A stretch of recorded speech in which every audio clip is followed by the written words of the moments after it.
مرحبا بكم أعزائي المشاهدين. أثار فيروس كورونا حالة من الفزع والرعب حول العالم كله وبالأخص في الصين، ولكن في هذا الفيديو سنتعرف على قصة غريبة حصلت مع سائق تاكسي وراكب مصاب بفيروس الكورونا. ولكن قبل أن نبدأ مشاهدينا، لا تنسوا أن تدعمونا بإعجاب للاستمرار في هذه النوعية من الفيديوهات. أظهر مقطع فيديو نشر عبر الإنترنت سائق سيارة أجرة في الصين وهو يطرد مصابا بفيروس كورونا ويرفض نقله لأقرب مستشفى.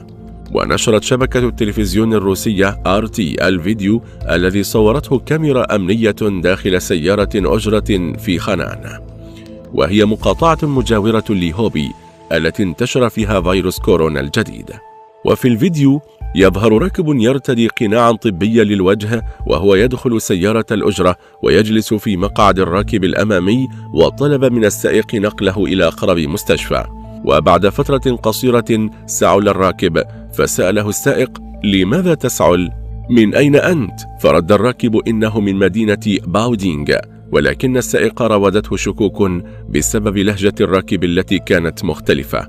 وبعدها لاحظ السائق بأن الراكب يعاني من احتقان في الأنف، فسأله: هل تعاني من نزلة برد؟